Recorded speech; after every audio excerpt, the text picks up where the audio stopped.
Pública de Angola. Esta noite vou conversar com Rafael Marques, jornalista que tem centrado a sua atividade na investigação, é ativista social, trabalhou para a Open Society, é o fundador e também está à frente da direção do website Mac Angola e é um dos homens que tem alertado sobre o problema da corrupção em Angola. Rafael Marques, boa noite, obrigada por ter vindo à TPA. Muito boa noite, Silvia Samara. Nos últimos meses assistimos à detenção e condenação de um ex-ministro, à detenção de altos funcionários da administração pública e há alguns processos em curso sobre peculato, corrupção e branqueamento de capitais. Pergunto-lhe, esta é a visão atual, este estado de situação que cria e que idealizava desde que começou a fazer o seu trabalho de investigação enquanto um ativista social e um jornalista que olha para o combate à corrupção e os direitos humanos? Eu idealizo uma sociedade justa, inclusiva, e uma sociedade justa assenta no funcionamento imparcial e eficaz da justiça. E este processo de corrupção tem colocado grande ênfase no funcionamento do sistema judicial, quer com as condenações, quer com a forma como os casos estão a ser tratados ao nível do Ministério Público, e temos debatido sobre isso. O fundamental aqui é que a sociedade tenha uma oportunidade ímpar para envolver-se no processo de construção de um sistema judicial mais forte, eficaz e imparcial, que deve ser um dos principais pilares da justiça em Angola. Era esta a resposta que estava à espera da justiça angolana? Tem muitos problemas. E vemos, por exemplo, no caso do ex-ministro Augusto Tomás, vários juízes do Tribunal Supremo denunciaram nem sequer ter tido tempo de consultar o processo para que pudessem tomar uma decisão imparcial. E são esses atropelos que nos levam a refletir cada vez mais sobre o atual sistema de justiça. Por quê? Porque os operadores da justiça são os mesmos do regime que institucionalizou a corrupção. Então, é necessário que, de facto, façamos uma reflexão se as pessoas mudaram de consciência ou não, se alteraram as suas práticas ou não. E é uma discussão que temos tido diariamente, sempre que nos confrontamos com uma nova condenação, com uma nova acusação. Para quê? Para que o diálogo seja permanente e os cidadãos possam efetivamente contribuir para que a justiça reflita a legislação em vigor, para que reflita essa vontade de termos um sistema independente, verdadeiramente independente, mas sobretudo com juízes que julguem apenas os factos e não sejam justiceiros e que façam o seu trabalho com isenção. Portanto, temos um espaço de liberdade que a sociedade deve aproveitar para trazer essas questões todas à mesa e discutirmos de modo a encontrarmos o melhor caminho. Em caso e em relação ao ex-ministro dos Transportes, Augusto Tomás, que esteve envolvido no caso CNC, o senhor, ou pelo menos o seu site, Mac Angola, publicou um artigo em que destacava o facto de que haver algum receio de que este combate à corrupção defendido pelo presidente João Lourenço pudesse transformar-se num fracasso quando existiram erros na condução deste processo. E pode ler-se neste artigo que houve uma imposição administrativa e que o acórdão nem sequer existe enquanto arrasto jurídico. Pergunto-lhe, a justiça angolana está preparada para lidar com casos dessa natureza? A justiça angolana não está preparada e está a ser inundada com imensos casos. E é necessário, e é um aprendizado, porque é o único sistema judicial que temos. Não temos outros juízes. Deve iniciar um processo, devemos passar por um processo de reforma judicial que, no espaço de poucos anos, nos garanta a existência de mais juízes novos com uma outra visão sobre o sistema judicial. Mas, por ora, o fundamental é compreender, e a sociedade compreender, que O governo luta contra a corrupção, é seu dever e deve fazê-lo. Os juízes julgam os factos, é isso que estamos a defender. E mais, para quê? Porque todos nós estamos sujeitos a cometer e a ir parar às barras do tribunal. E então todos nós queremos ser julgados com imparcialidade. Isso é que é fundamental.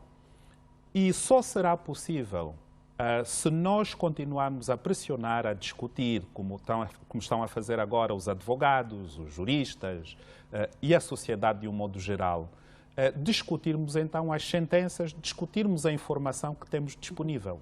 Acha que hoje temos uma justiça angolana mais independente? A ideia é essa. E eu acredito... Mas temos ou não? É assim, a questão não é se temos mais independente ou não. E deixa-me explicar porquê. Primeiro, porque no tempo de José Eduardo Santos nós tínhamos a institucionalização da corrupção. E os juízes conformavam-se com a institucionalização da corrupção. E no espaço de 2 anos nós temos o contrário. O presidente João Lourenço a institucionalizar o combate contra a corrupção com os mesmos juízes. Mas o senhor disse há instantes que o que mudou é o poder político, o poder judicial mantém-se. Mantém-se. Daí que seja Como é que necessário. se pode ter uma justiça mais independente quando não há alteração no sistema judicial? E anteriormente levantava-se muito a ideia de que o poder político estava bastante alinhado com o poder judicial, ou seja, o poder político decide e o poder judicial executa. Correto.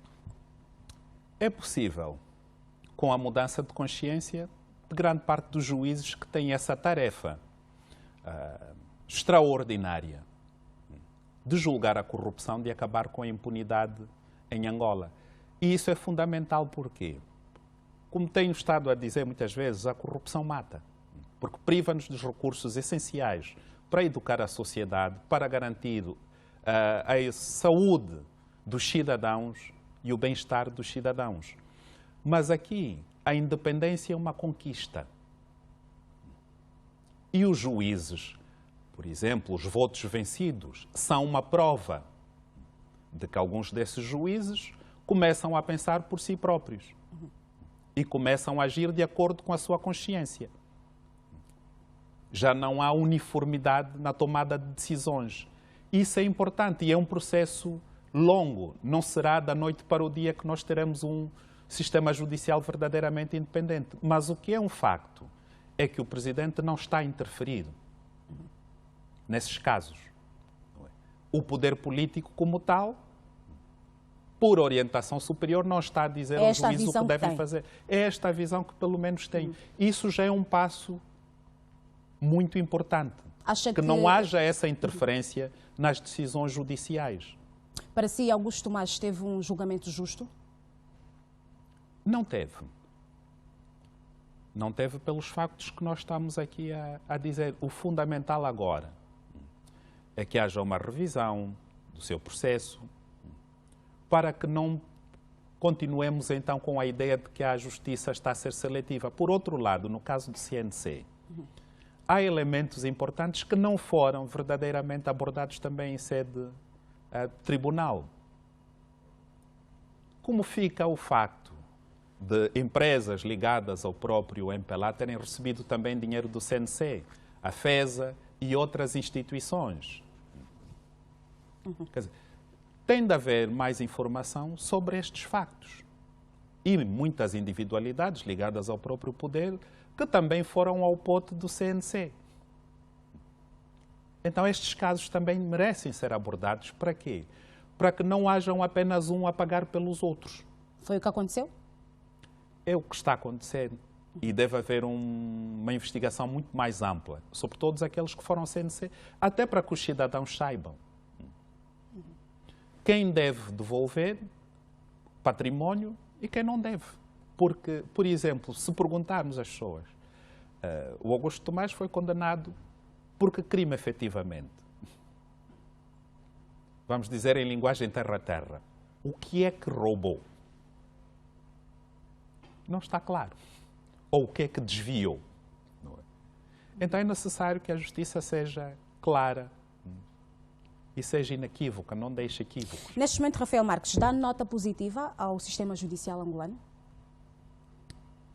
A questão não é de dar uma nota positiva, a questão é de contribuir para que o sistema judicial, da minha parte, enquanto cidadão que investiga, para que o sistema judicial possa, com as devidas correções, ser verdadeiramente independente e eficaz. Coloco-lhe essa questão porque, olhando para o facto de o poder judicial estar sempre alinhado com o poder político e que, num passado muito recente, na governação anterior, apesar de existirem denúncias, nunca se terem aberto processos de investigação, e o que claramente deixa evidente de que havia um alinhamento entre o poder político e o poder judicial, ou seja, o poder judicial fazia aquilo que era orientado pelo Presidente e, neste momento, como acabou de dizer, o Presidente João Lourenço está a fazer um combate à corrupção. Podemos dizer que continua a existir este alinhamento entre o poder judicial e o poder político, na medida em que o Presidente orientou que se combate à corrupção e daí a abertura destes processos de investigação e condenações? É papel do Presidente estancar a corrupção. É seu dever, é sua responsabilidade política e moral. E está a fazê-lo com muito custo, porque está a afrontar os seus próprios camaradas dentro do MPLA. Cabe à Justiça, cabe aos juízes, uma vez que os factos sejam apresentados pelo Ministério Público, decidir sobre estes mesmos factos. Então, aqui é uma separação clara de poderes. Quem combate a corrupção é o governo. Os juízes julgam. Isso deve ser muito claro. E eu penso que, a nível do próprio Executivo, começa a haver essa distinção, para não interferir na decisão dos juízes. Outra questão fundamental também, quando olhamos para a questão da corrupção, muitas vezes, por exemplo, dizem, não, mas também tem de se criticar o Presidente. Não é uma questão de criticar só. E também não é uma questão de dizer, olha, o que aconteceu no passado é passado. Porque nós temos vários casos, contratos, assinados antes de 2017, ou antes, no período do José Eduardo dos Santos, que continuam a ser implementados e são altamente lesivos para o Estado. Um caso recente, por exemplo, de um contrato que provém deste período, é o que foi denunciado do caso da empresa Energia, do cidadão português Ricardo Machado. E, finalmente, depois de algumas denúncias, a Procuradoria-Geral da República arrestou os bens que o mesmo cidadão tentou vender 2 vezes ao governo. Agora, a questão aqui, e que muitos cidadãos, por exemplo, não compreendem, é que os contratos foram feitos de tal forma que nem o próprio Ministério tinha direito a saber o que é que este intermediário português tinha assinado com a General Electric. Não é? E essas foram orientações provindas do Palácio Presidencial. Então, quer dizer, criaram-se aqui uma série de esquemas tão absurdos para a pilhagem do país, não é? Que continuam, e alguns cidadãos acham-se, tanto angolanos como estrangeiros, que o período de saca ainda não acabou. É uma questão apenas de mudarem de fato e continuarem com as mesmas práticas. E é isso que temos estado a revelar e a facilitar a discussão pública para que a sociedade entenda. Não estamos aqui a falar de uma ruptura com o passado, estamos a falar de casos que continuam a lesar o Estado, apesar de terem sido assinados há 2, 3, 4 ou 5 anos. O senhor acha que esta maior pressão que existe da opinião pública e dos média levou a uma mudança da atuação dos nossos tribunais, do nosso sistema judicial? Há um espaço maior de liberdade, as pessoas falam mais. O facto de, por exemplo, a Procuradoria-Geral da República já não processar-me por denunciar atos de corrupção é uma prova de que está hoje mais interessada, e tem havido vários casos em que denúncias feitas por mim já servem de matéria para investigação por parte do próprio Ministério Público. Sente-se mais à vontade a fazer o seu trabalho agora? sinto mais à vontade. O que devo fazer como responsabilidade individual é potenciar esse trabalho para contribuir de uma forma mais efetiva para o bem da sociedade angolana. E é isso que eu encorajo os meus concidadãos, porque nós temos aquela ideia, não é, de que quem tem de mudar o país, quem tem de fazer tudo é o presidente. E eu repito sempre isso. Devemos aproveitar este espaço que temos para nos engajarmos todos enquanto cidadãos, enquanto soberanos deste país, para pressionarmos para as mudanças que desejamos para este país e para todos nós. Acha que há casos de corrupção do passado que não foram investigados por interferência do poder político? No passado arquivava-se quase tudo. Não é? Excepto aquelas decisões em que por uma ou por outra razão se decidisse que alguém estava mais no poder e era preciso afastá-lo por via de um caso de corrupção. Mas, de uma maneira geral, todos esses casos eram engavetados. Não é? As denúncias foram inúmeras, temos conhecimento de como o país estava a ser saqueado e pouco ou nada se fez em termos de justiça.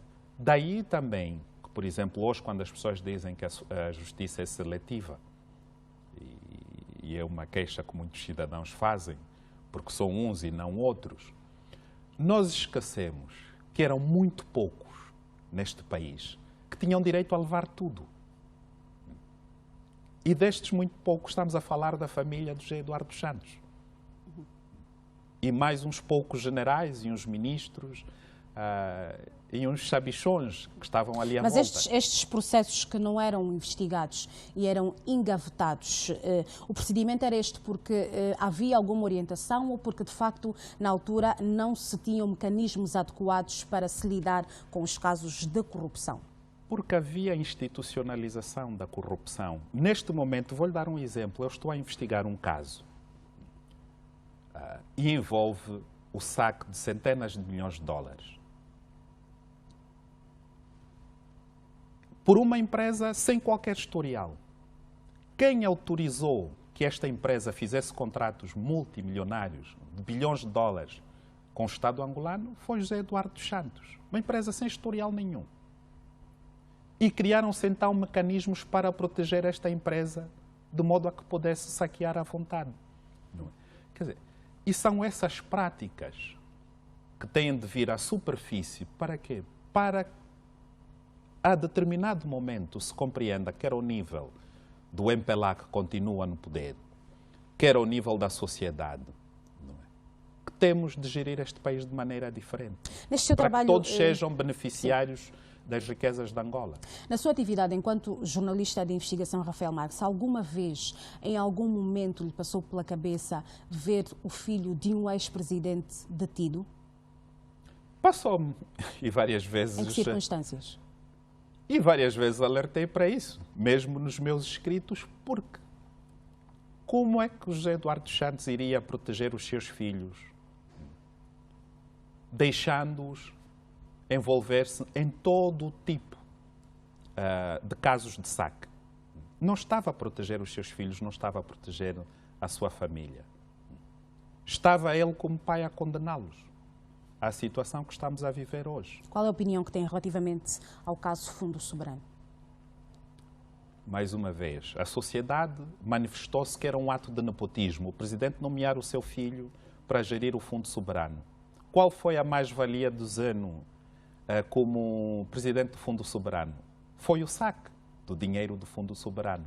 Foi só esta a sua mais-valia. Hoje não vemos nenhum retorno. Nada positivo que tenha feito com o Fundo Soberano, excepto o enriquecimento, sobretudo, do seu amigo Jean-Claude Bastos de Moraes. Em relação a Isabel dos Santos, há muitos investimentos que foram feitos no país. E aí também temos mais uma questão, por exemplo, onde temos criticado de forma feroz a Procuradoria-Geral da República, o modo como se ilibou Jean-Claude Bastos de Moraes. Isabel dos Santos é outro caso. E, por exemplo, aqui ontem ainda estive a ver uns documentos. A participação de Isabel dos Santos na Galp em Portugal, através da sua participação foi paga pela Sonangol. Ela não retribuiu, não pagou a Sonangol. Aquelas ações são do Estado. E então a pergunta, e aqui podemos discutir, a falta de dinâmica, a falta de celeridade do próprio governo do presidente João Lourenço. Por que é que ainda não iniciou um processo aí entramos para a questão, arresto destas ações? Aí entramos para a questão, Rafael Marques, da falta de medidas adequadas da própria PGR para lidar com os casos de corrupção, neste momento. Correto. Está inundada com casos. E é necessário que haja uma reflexão sobre o ideal seria a própria PGR criar, ou ao nível do aparelho uma de Estado, instituição que seja dedicada apenas exclusivamente dedicada e com pessoal que não tenha vícios. Pessoal dedicado, pessoal dinâmico,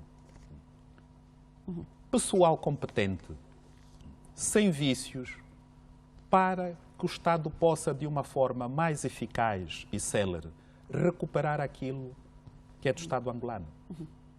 Rafael Marques, durante estes últimos 20 anos, é um jornalista que esteve sempre a dividir opiniões. Por um lado, muito acarinhado pelos profissionais da área, por fazer um trabalho de investigação, e por outro, digamos que detestado pelos políticos, porque destapava várias situações. Temos aqui o registro de 3 processos judiciais contra si. Chegou a ser detido em 1999 porque acusou o presidente Eduardo Santos de ditador, num artigo, o batom da ditadura. O que é que terá motivado, naquela altura, a elaboração do artigo? Na verdade, o artigo foi uma resposta ao ex-ministro da Comunicação Social, João Melo, o batom da ditadura. E tudo começou porque eu e mais uns amigos decidimos fazer um manifesto pela paz. E o João Melo foi denunciar esse manifesto como uma heresia na LAC, na altura. E na troca de textos no semanário Agora, eu respondi-lhe com o batom da ditadura. E explicava como José Eduardo Santos era um ditador e corrupto. E hoje as provas são evidentes de que não estava errado. Mas isto já passou. Mas a sua prisão foi dos momentos mais difíceis do seu percurso enquanto jornalista? Ou não? Não, não foi dos mais difíceis. Foi... Encarou com normalidade? Ninguém encara uma... Eu tive 7 armas apontadas. Eu tive um investigador, na altura era de Nica, a pressionar-me a pistola na têmpora, não é? Na cabeça. E então não foi um momento agradável, mas foi uma experiência que me fez mais homem. E, aliás, foi na cadeia que eu descobri e passei a ser chamado de ativista dos direitos humanos, porque dediquei o meu tempo a fazer um levantamento sobre aqueles indivíduos que estavam detidos de forma injusta. Eu vi indivíduos a morrer na cadeia, a jogar cartas ao lado de corpos e vi coisas terríveis. E então aprendi com isso. E em vez de ficar a lamentar a minha desgraça, usei o meu tempo para defender aqueles que não tinham qualquer possibilidade. Portanto, foi um período que lhe deu mais endurance, mas de maneira alguma o tornou num jornalista mais medroso, porque não parou. Depois deste primeiro processo, seguiram-se mais 2, não é? Teve foi a minha escola por dos direitos humanos. Generais, foi também acusado de um outro processo em Portugal por difamação e foram processos que foram arquivados. Levou sempre a sua carreira enquanto jornalista de investigação consciente dos riscos que estava a correr por abordar assuntos tão sensíveis como a corrupção em Angola? Sempre. Mas o maior risco, e sempre tive essa consciência, e o pessoal todo da minha geração, os homens da minha geração, sempre tiveram o problema da guerra, de servir no exército, qual era a escolha que tínhamos? Para quem não fosse privilegiado. Como jornalista, eu podia escolher o que fazer. Enquanto cidadão, num país em guerra, não tinha escolha senão servir também como carne para canhão nessa guerra. Aliás, a primeira vez que eu fui parar a DNIC para ser interrogado foi em 1997, por um texto que eu escrevi com o título de Carne para Canhão, em que eu falava como as mães angolanas tinham sido transformadas em parideiras para alimentar a guerra. E então fui chamado e fui interrogado durante horas e eu perguntei, mas vocês são representantes das mães? Não é? Com todas as ameaças lá do pessoal da DNIC. Mas eu dizia, mas eu estou a escrever sobre as mães. Eu não estou mas as suas motivações eram meramente profissionais ou havia uma agenda? A questão que lhe coloco é direta. Eu sou um cidadão, a minha agenda... Tinha ou tem algum problema com a família de José Eduardo dos Santos? Não tenho qualquer problema com a família de José Eduardo dos Santos. Até regularmente falo com a José dos Santos e às vezes até trocamos receitas vegetarianas. Não é? Apesar de termos também, volta e meia, ela atacar-me nas redes sociais e nunca respondo a isso. E outras vezes também, se tiver uma matéria de investigação que tenha o nome dela, também não me coíbo de publicar essa matéria.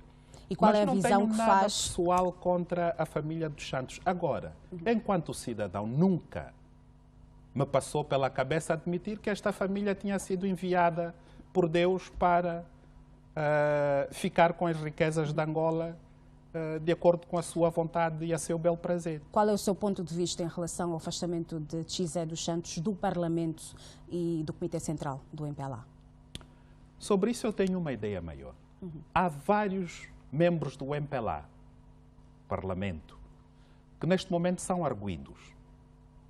E não há um que tenha tido a atitude moral de suspender o seu mandato para responder à justiça.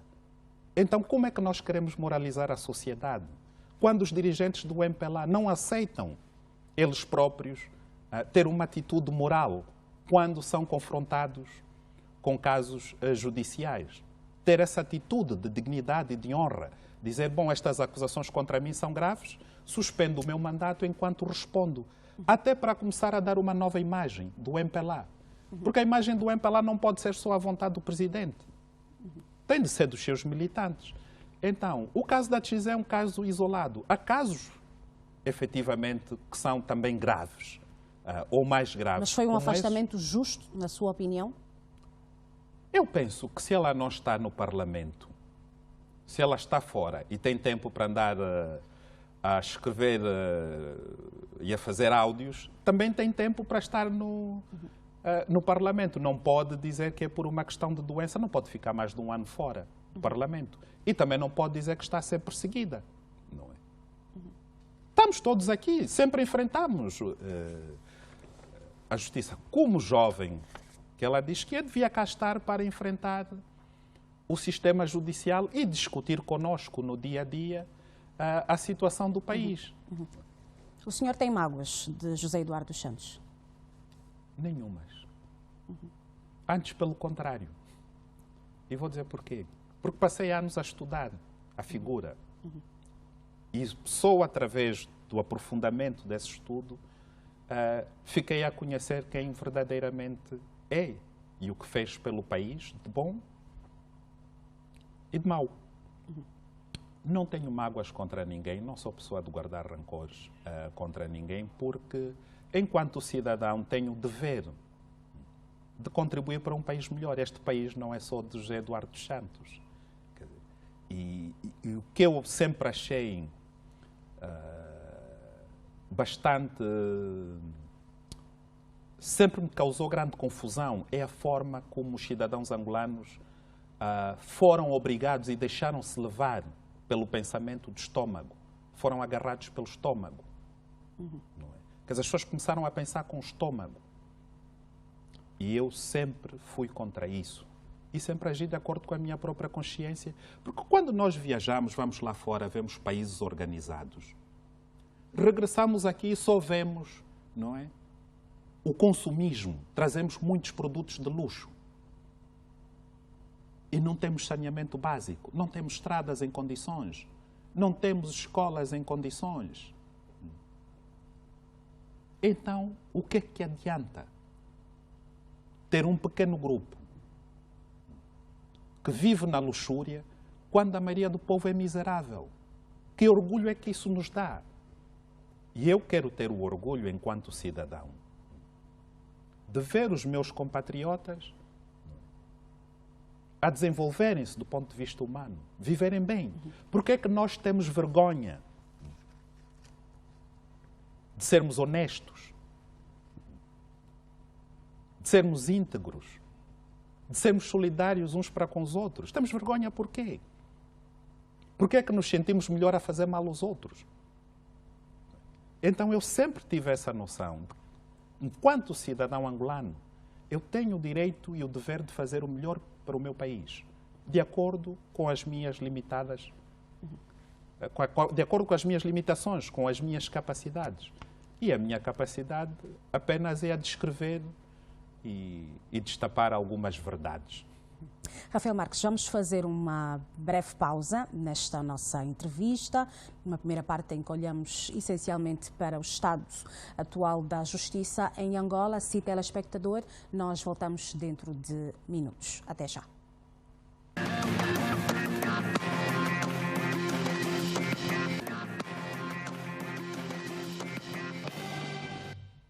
Renovamos aqui os votos de uma excelente noite de terça-feira em companhia da Televisão Pública de Angola.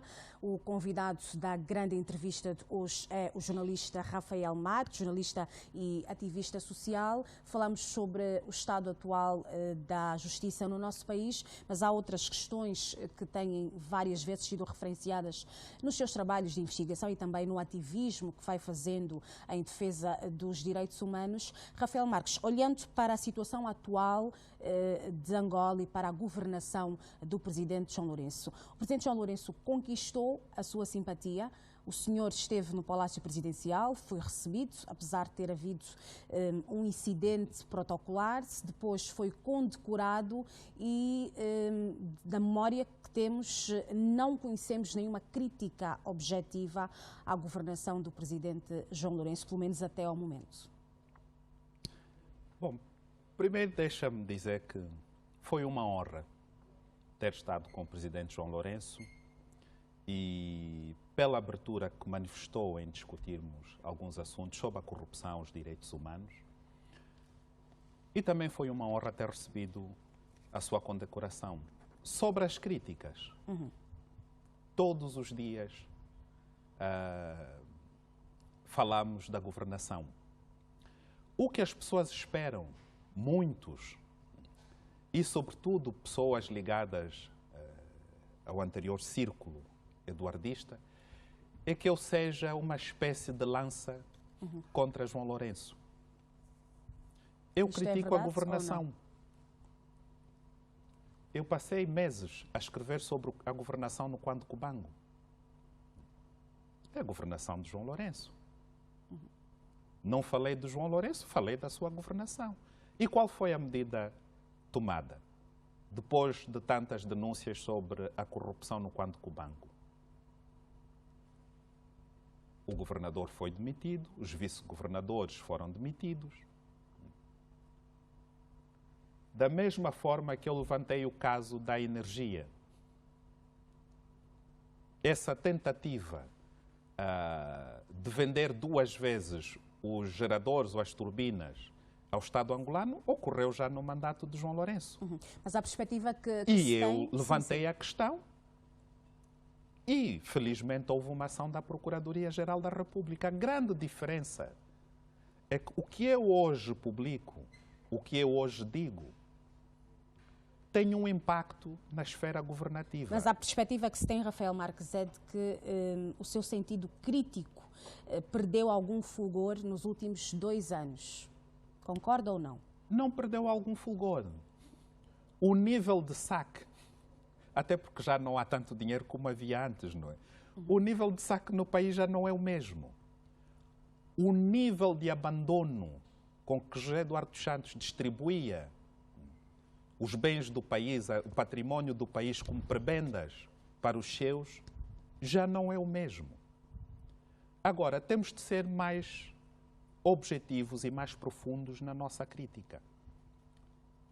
Eu escolhi, por exemplo, quando Cubango, como sendo uma das províncias mais isoladas, e tenho estado a fazer trabalho. Acabei de fazer um levantamento sobre a governação nos municípios de Quando Cubango e a partir de janeiro começarei a publicar sobre isso.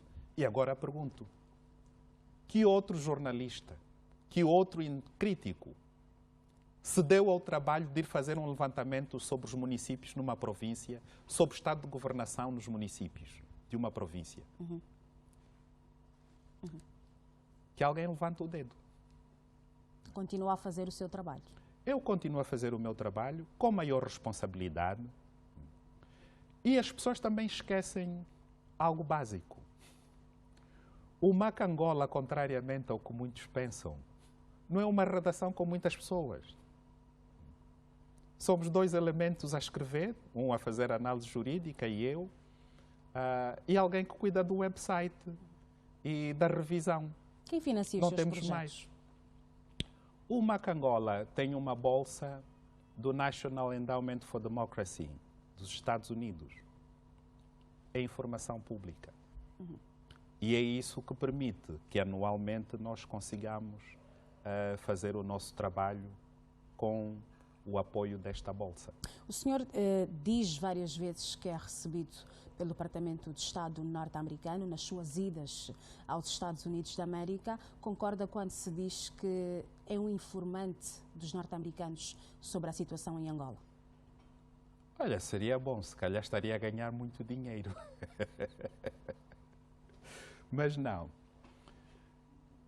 Eu tenho um bom diálogo com as autoridades americanas, aquelas com quem cruzo. Mas esse diálogo não é exclusivo a Rafael Marques. Ainda há dias houve uma recepção organizada pela Embaixada Americana e estavam vários jornalistas, incluindo até da TPA.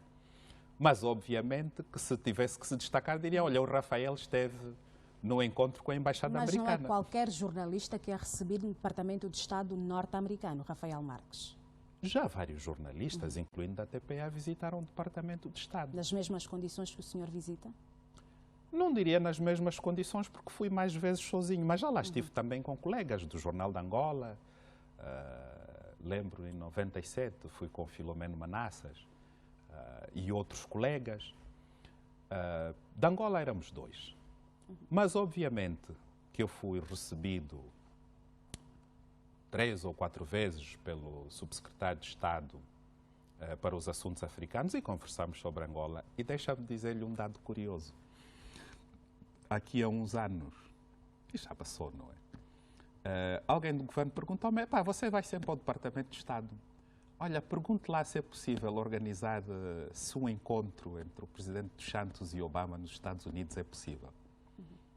Então cheguei lá e disse, olha, alguém lá das minhas autoridades pergunta-me se este encontro é possível. E levei também a questão. Mas depois eu perguntei. Não poderia ter sido a Embaixada a perguntar diretamente ao Departamento de Estado? Por que acha que lhe deram esta missão de colocar esta questão? Olha, porque pensaram, bom, já que ele lá vai, então que seja ele a levar a questão. Mas é um mito. Coloquei a questão. Qual foi a resposta que obteve?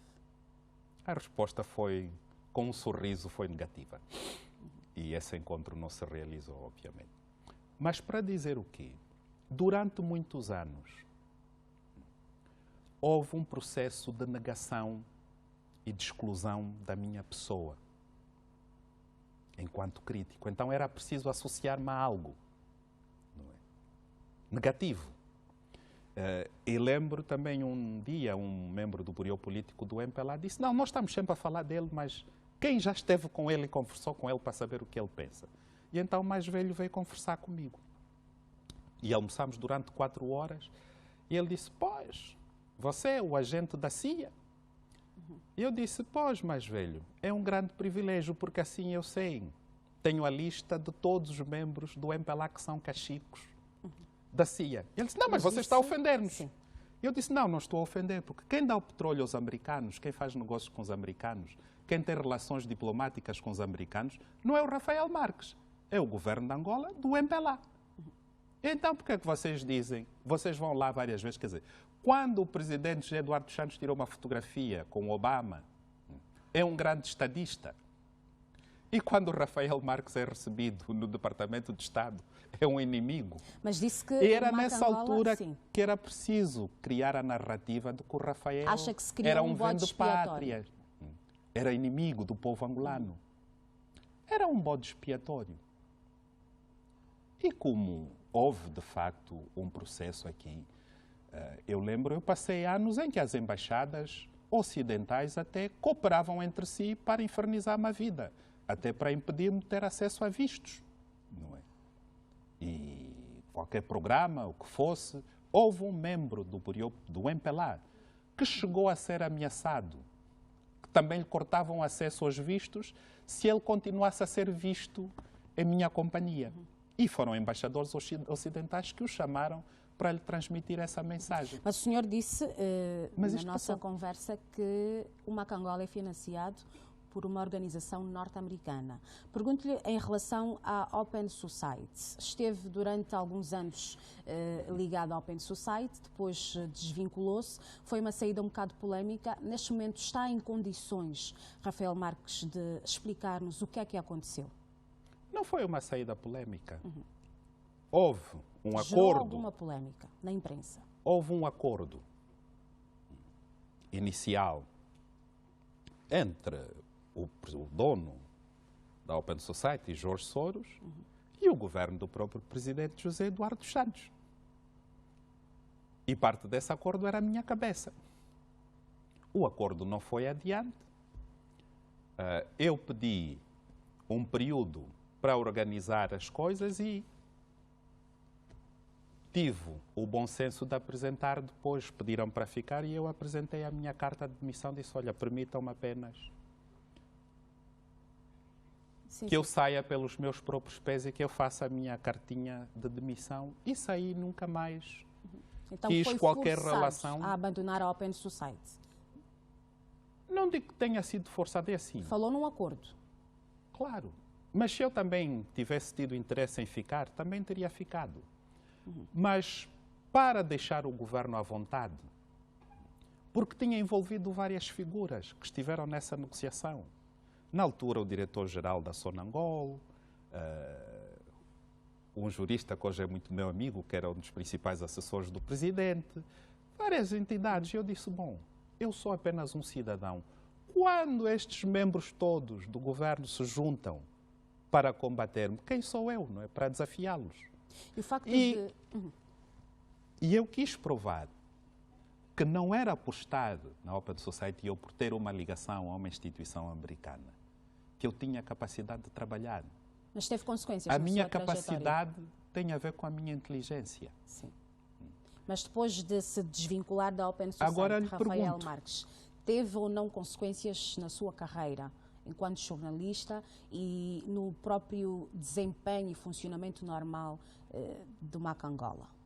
Não, nessa altura não havia MAC-Angola. Eu criei o MAC-Angola depois e tornei-me mais quais foram forte. as implicações do seu desligamento da Open Society? É um contrato que terminou e segui a minha vida. Não houve outras implicações. E não houve porquê? Porque continuei a fazer o meu trabalho de forma mais focada e hoje estou aqui a falar consigo e já fui até condecorado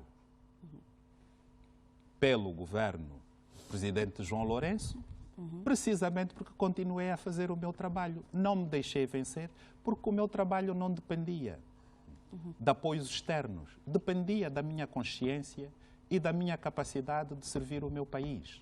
Agora, ninguém me pode negar esse direito, porque é um dever meu.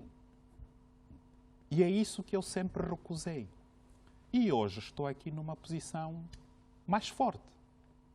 Agora, se olharmos para a trajetória da instituição e a minha trajetória, quem mais contribuiu para Angola? É a organização ou é o indivíduo? Penso que Qual é a qualquer visão que cidadão... Não faço esse julgamento. Coloquei só a questão. Mas para dizer o quê?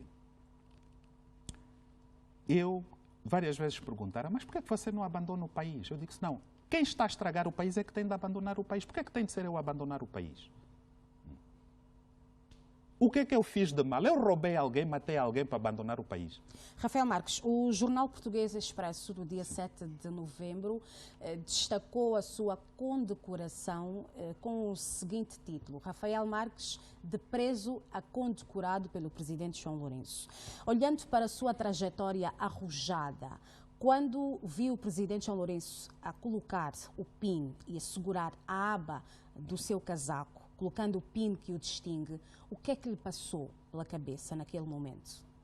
Bom, o presidente sussurrou-me: agora só se vai falar de ti. E com um sorriso, quis dizer, bom, agora você está mais exposto. E eu sorri e pensei, disse, bom, para mim é uma dádiva. E pensei cá comigo, para si é uma missão ingrata, porque está a lutar contra os seus próprios membros, não é? Para que tenhamos um país melhor, quer acabar com a impunidade e, por outro lado, há menos pão na sociedade e as pessoas, como se habituaram a pensar com o estômago, querem resultados imediatos e querem pão na mesa, mesmo sem participarem de esforço para que aproveitemos essa liberdade para mudarmos o país e termos mais pão, e pão condigno. E para que sejamos pessoas virtuosas. Alguma vez imaginou que podia ser condecorado pelo Estado angolano? Não imaginei, mas sempre imaginei ter um grande prémio. Uma sociedade justa, uma sociedade melhor para todos os angolanos. Este é o prémio que eu persigo. Era este o estado de coisas que idealizava ao longo destes mais de 20 anos dedicados à investigação sobre a corrupção em Angola? Sim, porque eu sempre disse, o meu sonho, o meu verdadeiro sonho, é ir viver em Malange, lá no mato, mas onde eu possa ter acesso a uma boa estrada, a internet, serviços de saúde. Não quero muito, mas para alcançar este desiderato, temos muita estrada pela frente.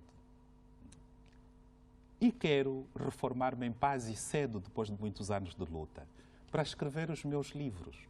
Este é o meu sonho. Então sente da parte... Mas o meu sonho está ligado à realização plena da independência deste país.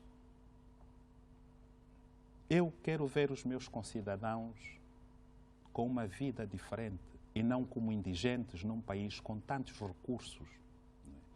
E é confrangedor para mim ver pessoas muito inteligentes, não é? Temos uma inteligência natural tão grande e toda ela desperdiçada, porque não sabemos usar os nossos recursos, não somos solidários, temos vergonha de fazer o bem ao próximo.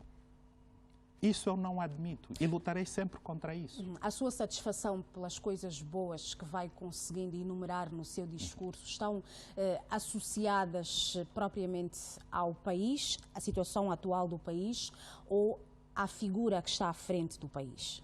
Faço-lhe esta questão porque o senhor deu uma entrevista ao programa Inferno, quando questionado sobre a sua visão em relação a uma conferência de imprensa que havia sido dada pelo presidente Eduardo dos Santos a justificar, portanto, aquilo que havia deixado nos cofres do Estado, o senhor foi um bocado incisivo e deixou transparecer alguma intimidade, dizendo que chegou a receber um telefonema do general, referia-se ao presidente João Lourenço, a abordar esta questão. Tem uma relação de proximidade ou não com o chefe de Estado?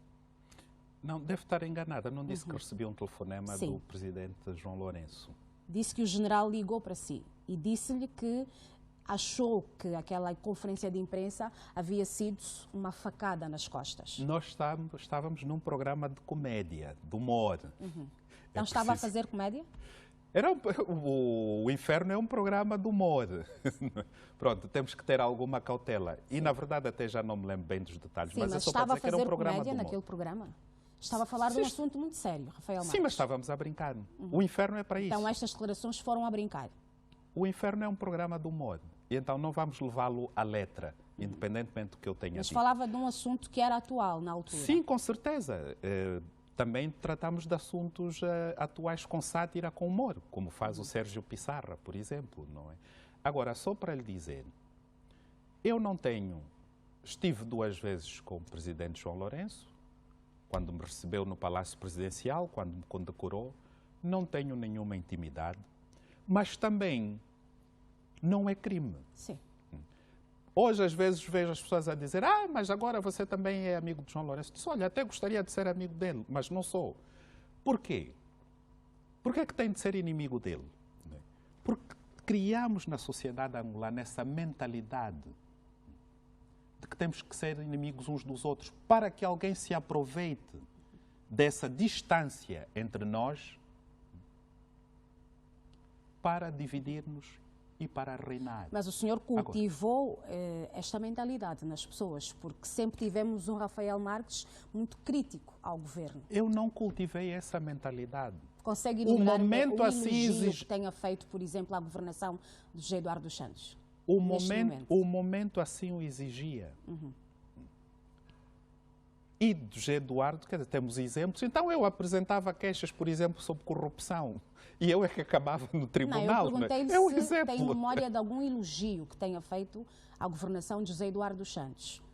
Eventualmente. Porque quando diz que as pessoas hoje cobram de si e o acusam de ser amigo ou de ter alguma simpatia pelo atual presidente, comparam o facto de, num passado não muito distante, ter sido muito crítico à governação anterior. Eu também tenho, e a simpatia que tenho pelo presidente João Lourenço é recíproca.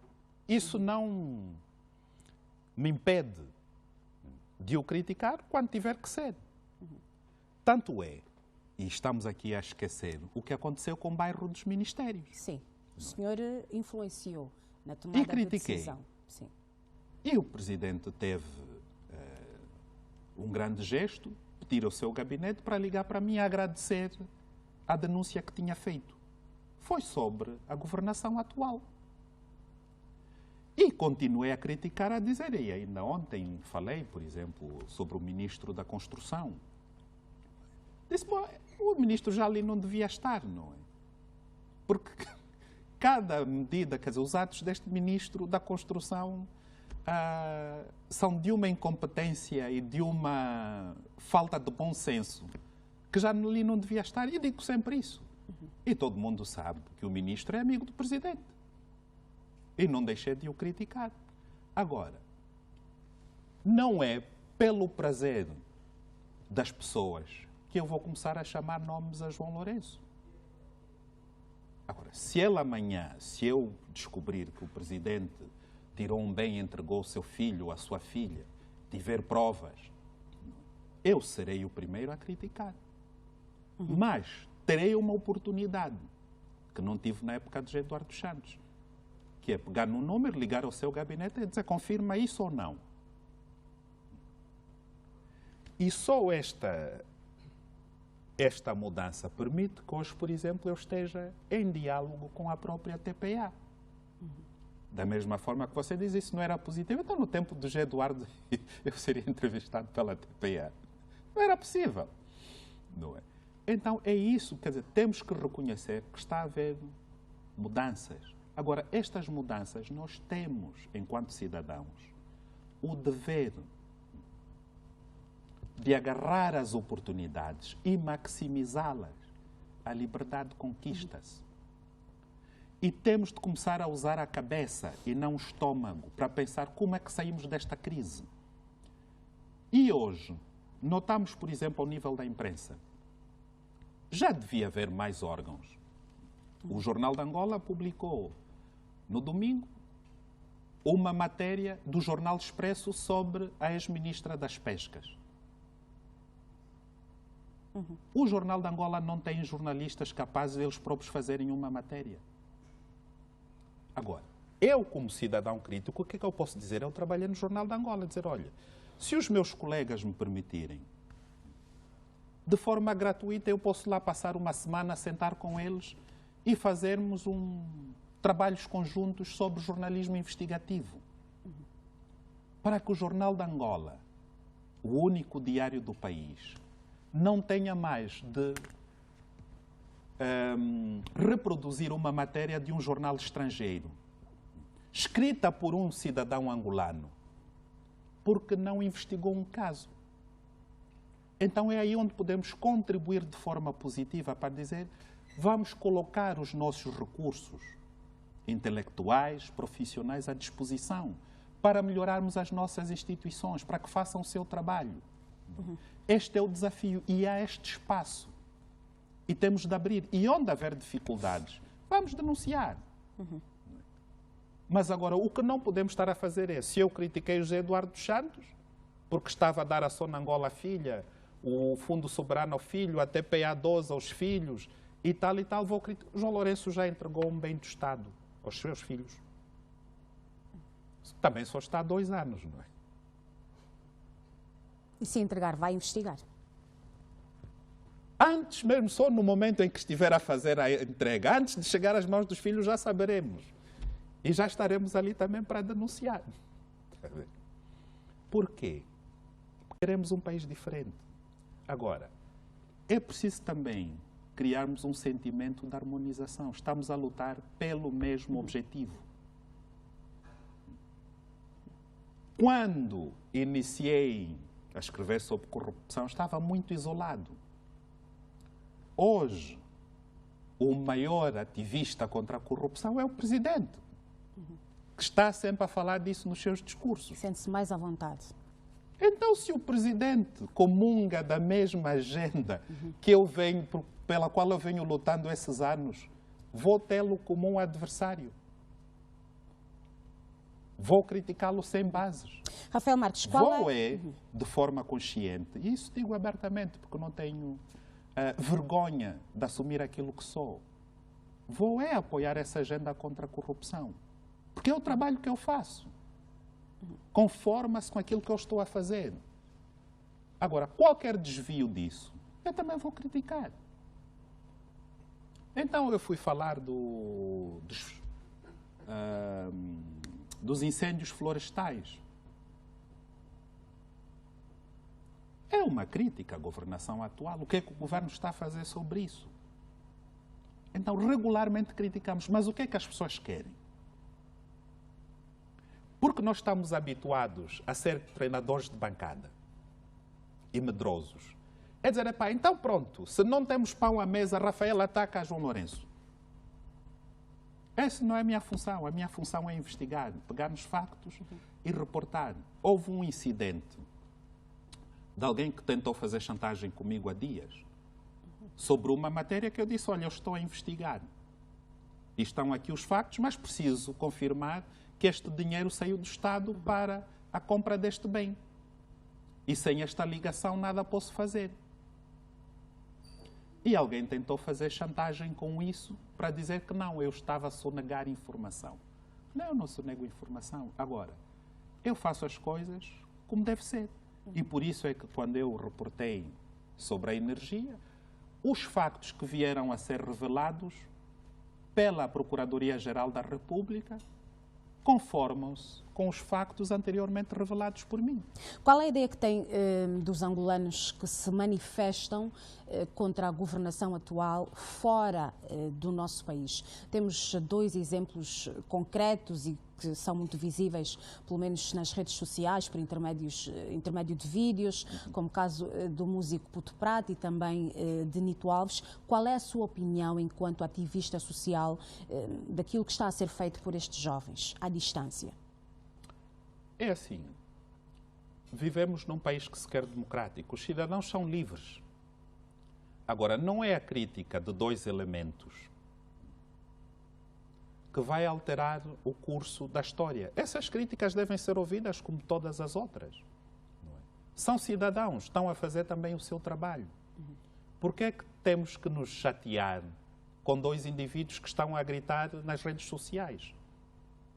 Por que é que isso nos incomoda? Em que aspecto é que o presidente João Lourenço difere do presidente José Eduardo dos Santos ao lidar com a questão das manifestações? Por exemplo, a mais recente, que foi uma manifestação que se queria pacífica, onde alguns músicos tiveram também o seu envolvimento e tentaram mobilizar a sociedade, o chefe de Estado veio a público dizer que estes músicos, estas pessoas envolvidas estavam a ser financiadas, que estavam a receber dinheiro de pessoas a quem chamou de avarentas.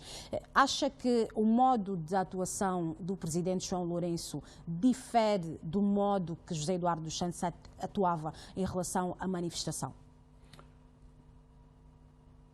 Difere, mas deves chamar-te dizer aqui que foi um erro do presidente João Lourenço ter feito aquela declaração. Devia estar focado na governação. E foi um erro porquê? Porque, mesmo sendo pagas, as pessoas têm o direito de manifestar-se. É um direito constitucional. Agora, como o governo responde a essas manifestações é que é o problema. Eu cobri várias manifestações, acompanhei várias manifestações e, aliás, até já fui detido por ter passado. Um dia fui comprar tomate e estava a correr uma manifestação ao lado. Eu também acabei detido com o meu tomate e com o almoço à mesa. O tomate era para a salada. Passou por acaso? Ia comprar tomate no Largo da Família e havia manifestação no Largo da Independência.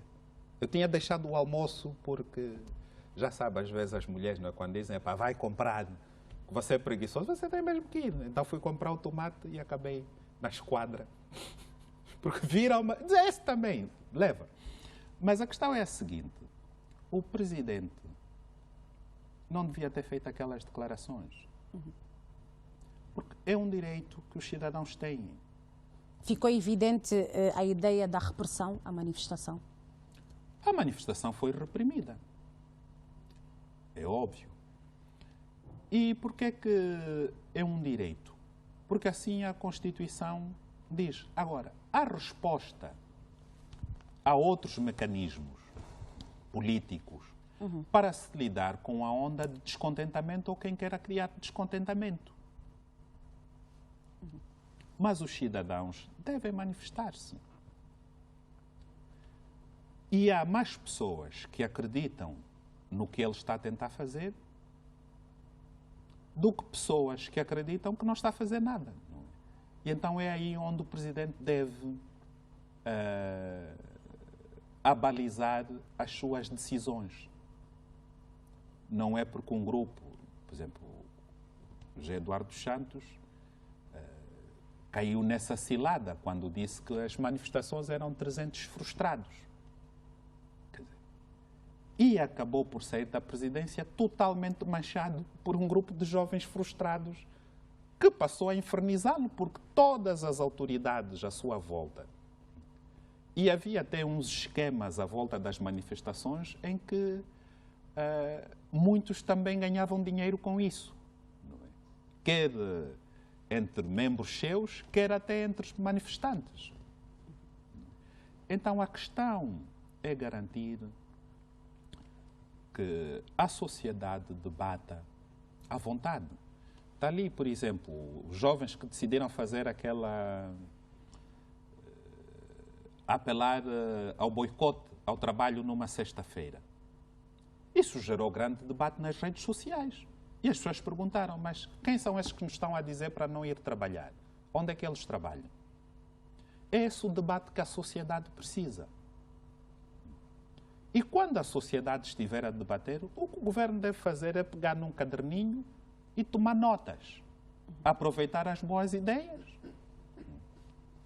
Analisar aquelas que constituem um perigo para a democracia, as que reforçam a democracia e, em função destas notas e de uma análise competente, tomar as suas medidas, garantindo sempre o respeito pelos direitos constitucionais dos cidadãos. Qual é a sua relação com os partidos políticos? Se existe alguma relação? Eu não tenho qualquer relação com os partidos políticos. Agora, conheço e tenho amigos em todos os partidos políticos. E lido com vários elementos, quer líderes, quer membros de várias cores políticas. De que forma é que acha que a sociedade civil pode contribuir para a mudança e para uma melhor governação em Angola? Temos de estruturar melhor a sociedade civil para que ela seja mais dinâmica, mais proativa e esteja presente em todos os grandes debates, em todas as grandes questões sobre a vida do país. E que se faça presente por mérito, por conta das suas iniciativas e da sua ação. É isso que nós precisamos. Neste momento, está a investigar algum caso? Eu estou sempre a investigar casos. Sempre. Há sempre 2 ou 3 que ocupam a minha atenção. E devo dizer que envolve muitas dezenas de milhões de dólares. O jornalista defende que jamais revela as suas fontes, mas no seu caso, é verdade quando se diz que tem fontes privilegiadas, que tem acesso a boas informações? Um jornalista de investigação sem fontes privilegiadas é um jornalista com bastantes limitações. Essas fontes tornam-se privilegiadas por conta de uma relação que se estabelece. E isso leva muitos anos. É uma relação de confiança. É como nós chegamos, por exemplo, a um médico que está habituado a operar e dizer, não, esse médico não deve ser bom. Não é. Não, com os anos, com a experiência, ele vai se tornando cada vez... E quanto melhor for o médico, mais pacientes terá. Quanto melhor for a reputação do médico, mais pacientes terá. Numa situação de competição. E então, porque as pessoas, mais uma vez, a ideia na nossa sociedade é sempre destruir, negar a capacidade alheia. Então, se o Rafael obteve essa informação, antes diziam, não, era assim, é que lhe dá as informações. Hoje devem dizer, não, deve ser o gabinete do João Lourenço que lhe dá as informações. Não é nada disso. É uma relação de confiança que se estabelece. As pessoas olham para o trabalho e devo dizer, nem sempre, as pessoas às vezes pensam, bom, eu acordo e alguém vem dizer, pá, tem aqui um caso de 100 milhões de dólares ou isto. Não. Eu muitas vezes acordo e tenho alguém a ligar-me porque tem um divórcio. Há pessoas que me ligam até por casos de divórcio, brigas de família e muitos outros casos. E às vezes o indivíduo diz, não tem nada a ver com isso. Isto não é uma questão que tenha a ver com... Mas tenho sempre o cuidado, sempre que posso, responder às pessoas. E digo cuidado porquê? Porque às vezes, como disse, as pessoas pensam que o MAC Angola tem uma redação. O MAC Angola é uma entidade virtual. E este trabalho é um trabalho de amor e dedicação. E se fosse para enriquecimento, já estaríamos também muito longe. Mas a questão não é. A maior riqueza que nós podemos ter enquanto cidadãos é um país bonito para se viver. E quem tem experiência profissional, quem tem capacidades, não precisa de pedir nada. E eu às vezes digo, uma vez alguém veio falar, disse, mas você e tal, podemos organizar a sua vida e o resto e tal. E eu perguntei, disse, olha, quanto é que vocês, por exemplo, me ofereceriam? Diz um valor. Então lá o indivíduo disse um valor, disse agora, vamos calcular. Se o país for bem gerido e dividirmos pelos cidadãos, você está corrompendo-me com aquilo que já me pertence. É como a técnica do português que quer vender ao governo aquilo que já pertence ao governo. O senhor tem um preço? Eu tenho. A liberdade e o bem-estar de todos os angolanos. É o meu preço. Disse que esteve durante muitos anos sozinho no seu processo e na sua atividade enquanto jornalista de investigação. Sentia que dos próprios órgãos haviam bloqueios. Neste momento, qual é a visão que tem da comunicação social em Angola? Antes de mais, sozinho é uma forma de dizer, nunca estamos sozinhos. Sim. Mas sentia que tinha jornalistas que o apoiavam, que o incentivavam, que lhe encorajavam? Sempre tive grande solidariedade. E deixa-me dizer o seguinte, muitos colegas da TPA foram meus colegas de carteira, como do jornal, como da Rádio Nacional. E houve situações em que uns depois, quando me vissem, fugiam, outros aproximavam-se. Mas o fundamental é que nesse momento tinha uma grande convicção e um grande apoio de pessoas que de forma anónima diziam: você deve continuar a fazer o seu trabalho. Eu lembro aqui há uns anos fiz uma viagem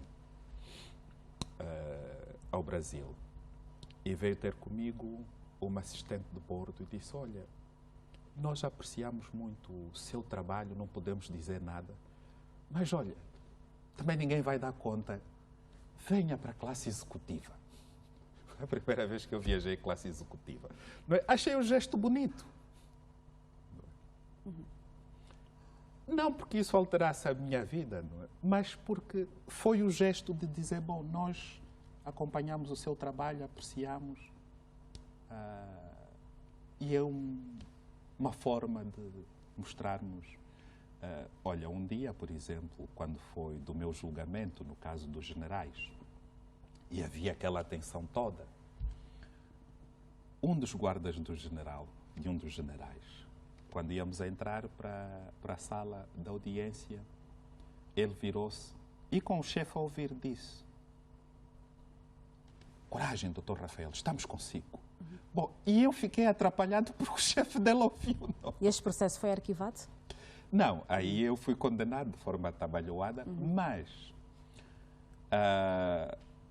a grande lição também que eu retirei deste processo é que alguns destes generais hoje são meus amigos. E passeamos juntos, andamos, discutimos. Como é que avalia a comunicação social em Angola, neste momento? Precisa mudar bastante. E para mudar também precisa de sangue novo, com novas ideias, com uma nova forma de olhar para o país. Mas o fundamental é que hoje há um espaço de diálogo que deve permitir uma maior interação entre jornalistas do setor público, do setor privado. Para discutirmos, por exemplo, podemos organizar, em vez de estarmos sempre a dizer, a criticar, não é? Por que é que entre nós não organizamos um seminário com a TPA, a Rádio Nacional, o Jornal de Angola, sobre jornalismo de investigação? Sente que falta esta componente no jornalismo, a investigação? Para melhorar, temos que apresentar ideias que levem à melhoria dos serviços. E isso se estende a toda a função pública e ao governo também. Temos de dar ideias. E quando as boas ideias forem rejeitadas, vamos pedir às autoridades uma justificação, porque se rejeitam boas ideias. Um país constrói-se com boas ideias. Rafael Marques, estamos a terminar a nossa entrevista, está também a terminar o ano 2019. Quais são as suas perspectivas para 2020? Desejar que os angolanos sejam mais participativos em 2020 na discussão dos grandes temas sobre o país e que tenham um Santo Natal e Feliz Ano Novo. Rafael Marques, foi um prazer conversar consigo. A TPA agradece a sua disponibilidade e uma boa noite para si. Muito boa noite E muito obrigado por esse convite, que muito me alegra. Fechamos aqui a grande entrevista desta terça-feira. Conversamos com Rafael Marques, jornalista de investigação, ativista social, o fundador e também está à frente do website MAC Angola, e olharmos para as várias vertentes, não só da justiça, mas também daquela que é a bandeira de Rafael Marques ao longo destes mais de 20 anos, o combate à corrupção em Angola. A grande entrevista regressa para a semana com um outro protagonista. Boa noite.